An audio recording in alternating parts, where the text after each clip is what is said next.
welcome to Your Money and Real Estate. We've got, I don't know what to say, but I've got a fantastic guest here, and it was such a short-term thing. I can only thank Richard Dolan from REIN for coming out on such short notice. So Richard, welcome to the show. Good to be here. Thank you, Mark. Now, Richard, the minute you walked in, you and I haven't stopped talking. We have not. So let's continue our conversations about real estate and about why it's so good. We've obviously got a book here we can talk about, which we will get into. But before we do that, for some of our viewers that maybe don't know who you are, which may be very few people, tell us a little bit about yourself. How'd you get into real estate? You know, sort of where you started from and all that kind of stuff. Well, born and raised in Toronto, and 15 years I was in the financial services business.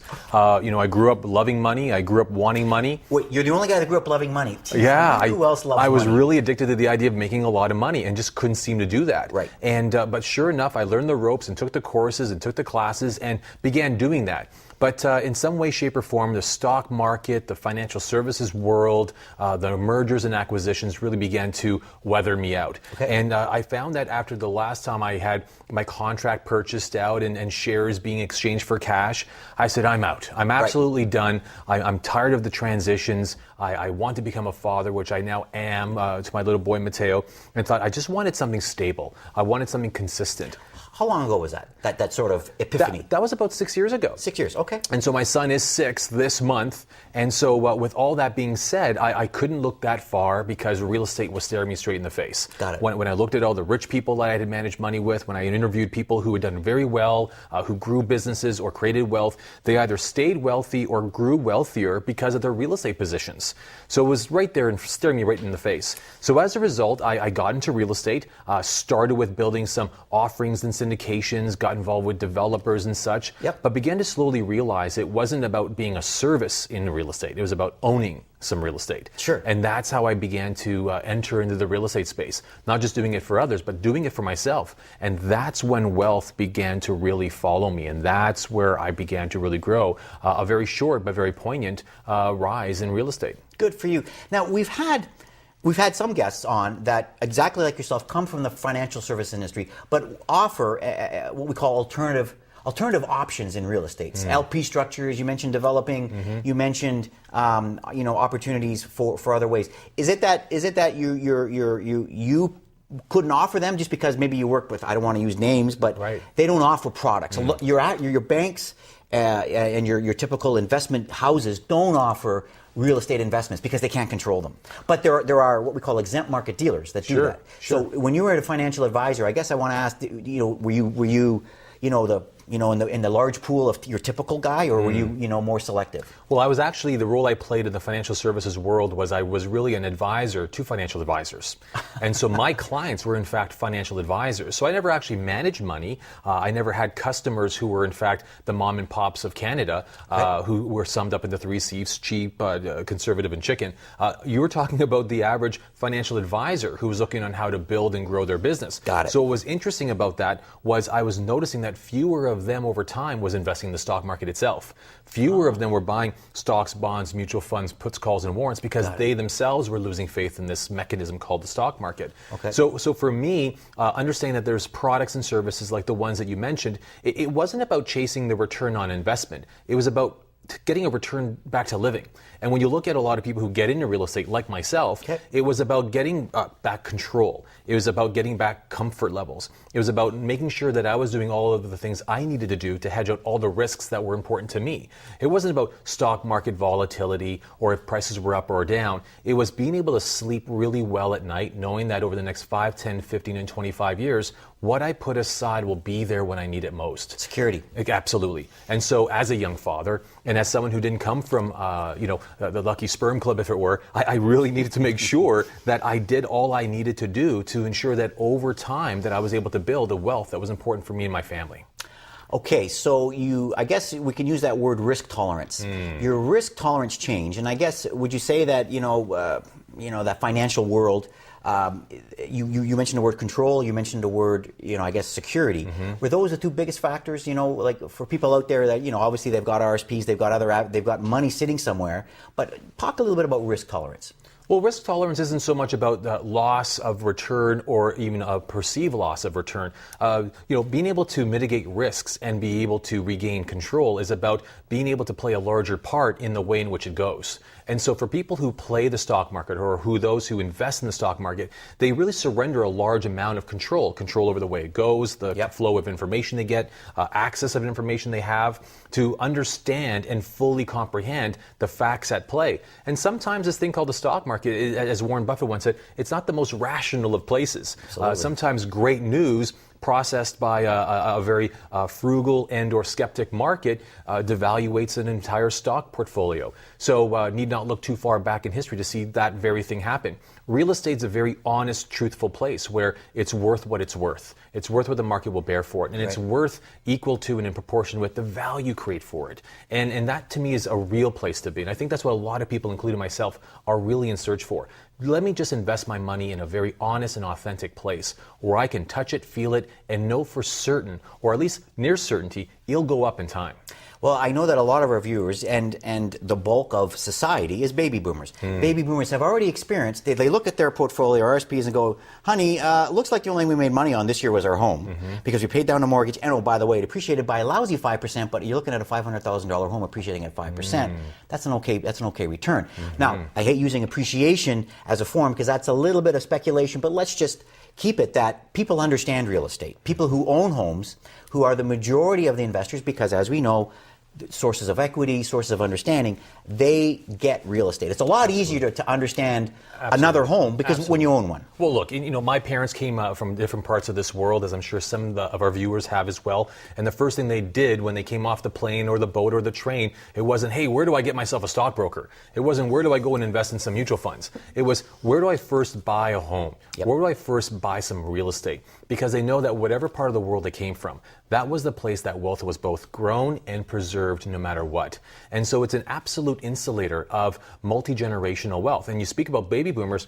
Look, one turns 55 every 7 seconds. You've got 89 million of them in America. I'm one of them. And my good friend and partner, Chief Legal Counsel David Franklin, is the oldest baby boomer I know, who's 66 as of this year. And they're all looking to regain control, create some consistency so it can feel some of that comfort. That's going to be really important in the best years of their life that lies ahead. Now, Richard, we got a lot to talk about, but I want to, so 6 years ago, you made a shift, you started buying property, or what did you kind of like, how did you start? Yeah, my very first place that I began to sort of invest outside of my own personal portfolio of stocks, bonds, and mutual funds, my own personal residence or recreational properties, was getting into some commercial property. So I got schooled by some great developers who live north of the city, who quietly educated me on what it was that they did to find real estate that was undervalued, to add some value through planning permissions, to add and enhance value by bringing in tenants and such. I was introduced to the idea of cash flow, and as I began that education, I came across Don Campbell's book. And so during that process and the education that I endured by reading his works, I began to really understand the real estate fundamentals. So applying that into commercial real estate was the first place I went. Got it. And I took that knowledge and I began acquiring real estate on my behalf, on my family's behalf, but also on behalf of other clients all around the world, hotspots like Panama and the Caribbean, Mexico, Europe, to name a few. And then 2008 happened, where at the end of the day, you couldn't help but avoid the fact that America's on sale, and remains so in some parts. But the reality was, you just couldn't avoid the inescapable truth that regardless of this demographic tsunami of boomers, if it were rushing to beachfront properties, America on a whole was on sale. So we all shifted focus. We established a really neat boutique shop that was built by Canadians for Canadians on looking at the U.S. at that time. And so we established all this great research and analysis, kind of in the same vein as REIN, Don Campbell's firm, who we've since partnered with and are now a big one happy family. We're really being able to understand by getting the right education, doing the right analysis, and getting all the research from a Canadian's perspective on what was really happening in the U.S. So it's been a great journey. Well, Richard, I can certainly share, your path a little bit, because I as well I actually dabbled in an RSP. I got my mutual fund license and different things way back, about 6 years ago, actually. And very similar, hooked up with REIN. And like anything, we all have different journeys and different paths, but I certainly found that hooking up with other people, and really what I found was it's just that networking. You and I are obviously very gregarious people. There's probably a lot of people out there that may not be so, but the the way the environment was set up, I really took off within it, and grew my portfolio. And I really stress, writing business plans and a lot of things that go on there. But I think a lot of it is up to the individual. And for people watching, in fact, that they need to pick up the phone and ask questions. They need to do things, because it's just not going to happen. Real estate is a proactive thing. And I think that surrounding yourself by people who are doing it was one difference. But again, to wrap up with that, I totally have to say that I started my real estate career with Don Campbell and REIN, and it just it's exploded. I mean, afterwards we're going to go for a beer, and I'll tell you about all the stuff that happened there. If you're buying, I'll definitely be with you. But I'll tell you Okay. one thing, and that's for sure. And I don't know how much time we have, but I will say this: is that real estate is not a single man sport. Absolutely, it's a team event. And what's exciting about that is that it really does force an individual to get vulnerable and share their story, and also share their passion for things like comfort or confidence or security. And once you begin to really unfold the linguistics of what's important to you about money, all of a sudden you're aligning with the right realtors and the right lawyers, and you're dealing with the right due diligence experts, and you're starting to deal with the right educators, like the Don Campbells of the world, where for 20 years, 25,000 students, $4 billion in transactions they've caused. That's about 35,000 different deals. And that's just what they estimate based on what people have been suggesting that they've been doing. So lots of great work has been done, but so much more, because you're right, the most important years of a Canadian's life is about to happen, where they've got to make sure that over the next best few chapters they've got left, they've got to make it last. And it's got to last a long time. We're touching on a lot of stuff, and I'm trying to encourage, obviously, people who watch the show, first of all, to get educated. Everybody has a different path, and everybody has different opinions of how to make money in real estate. But the thing I want to stress the most, Richard, is that real estate is a joint venture of minds and of thinking. And I think that myself personally, once I clicked into that, I need a bunch of people to work with. Not the education was one part, but really forming alliances.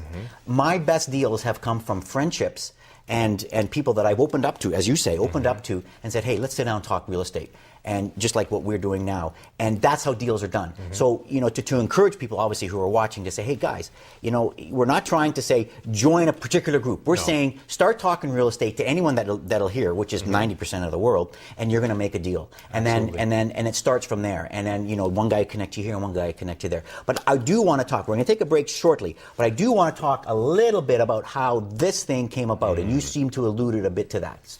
Well, the book is interesting because, what happened was when Don Campbell and I met each other just recently at a conference, and I mean about 2 years ago, he had suggested that over the past 20 years, never has he really been a big fan of the U.S. marketplace. That's right, I remember. He's been very documented on that. He's been very public about that. But, you can't ignore the facts. You cannot ignore the trends. And he teaches what's called the real estate fundamentals, called the authentic Canadian real estate system. And as a result of educating him a little bit more and enlightening him on what was happening in the U.S., he couldn't ignore the facts that there was, in fact, something to be paying attention to. And so we researched the whole space, the published space of U.S. real estate investing. And the majority of the books that we found and publications that we came into touch with were inaccurate. They were written by people who we clearly saw did not buy American real estate. Okay. So if you'd bought in U.S. real estate, you would know. So by reading the book, you just simply knew that someone was writing about doing it, but never did it themselves. So we actually pledged that case to our publisher. They took a look at what we had written.